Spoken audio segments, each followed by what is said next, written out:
Tonight I'm returning to a question we've posed here a number of times, a question that keeps being answered by the questioner herself, but still leaves most voters and taxpayers dumbfounded by the lack of corrective action.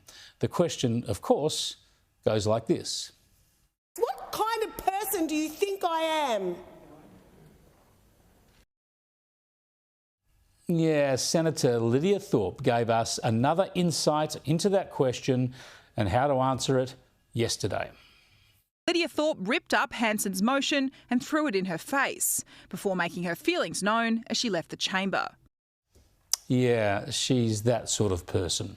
A shocker. And it was so bad that the Senate passed a motion to suspend her for the rest of the sitting. That meant she was not allowed to attend the Senate today. And this morning she feigned ignorance about how all this happened and what it meant. Well, no one tells me the rules around here until I break them. I think they make it up as they go along, and that's part of the problem. Really? Poor Senator, hey? After her morning TV interviews, Thorpe turned up in the media gallery that overlooks the Senate, and while she wasn't officially in the Senate chamber, her voice was certainly heard. Free, free Palestine! I call the clerk. River to the sea! Palestine will be free! I call the clerk. So we're left to wonder yet again. What kind of person do you think I am? Well, I think Thorpe is this kind of person. Give us our land back! Give us what you stole from us! You are not my kids! You are not our kids! And I think she's this kind of person.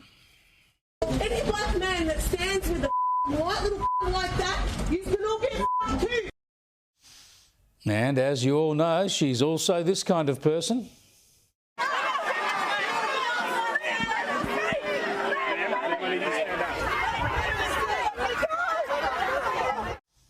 And I guess most of all, she's a very aggressive and divisive kind of person. This is a war! And despite all this, and believe me, we could go on for a lot longer with more examples, we still have Thorpe pretending to be hard done by. What kind of person do you think I am?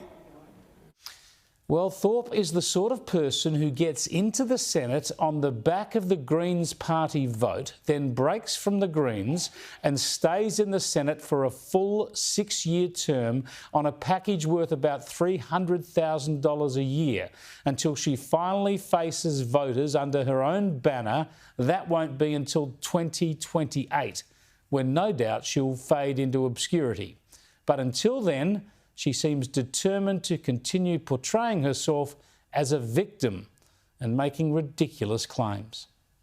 If it was a fair and equal workplace without racist vile, then we would have a much happier Senate and we'd all, be able to get along okay to get the business done. But, it seems like there's one rule for white people who get away with racism, and there's one rule for us. When we call that out, we're the ones that are the naughty little black girl again. Well, no, you're an idiot and a ratbag and you seek attention and you get it. No one's ever made nearly as much of your Aboriginal heritage as you have. Remember, Thorpe once said she was picked on at airport security because she was Indigenous. I mean, it's just tiresome, a perpetual victim.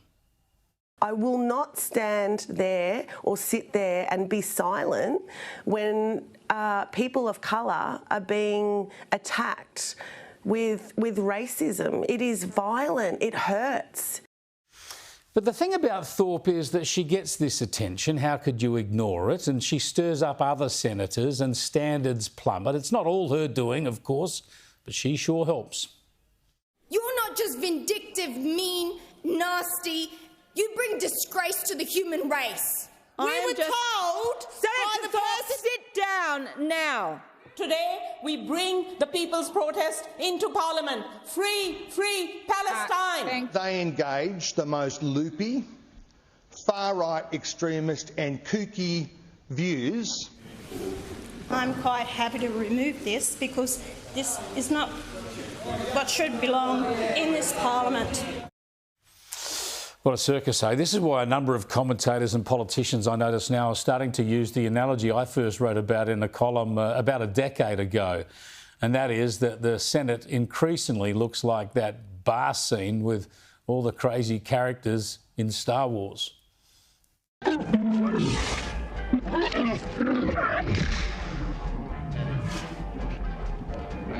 He doesn't like you. I'm sorry.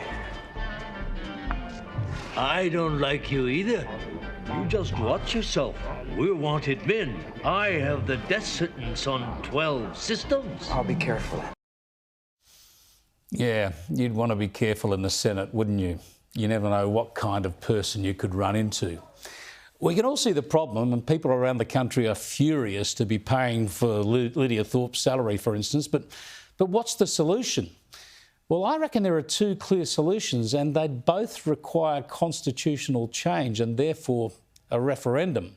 The first change we need to make is that when someone leaves the party under which they were elected to the Senate, then they should have to leave the Senate, and that place should then be filled by that party.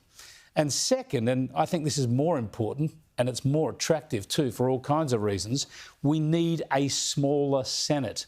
We need to change the Constitution so that we have a Senate of, say, 6 senators each for each state, not 12, and maybe just 1 for each of the territories instead of 2, half the size. With fewer senators, the quota for election will be twice as large, and only people or parties with broad support will be elected. And the bonus is we end up with 38 fewer politicians. Now, that's a referendum that all voters could get behind. The trouble is the referendum bill would never get through the Senate.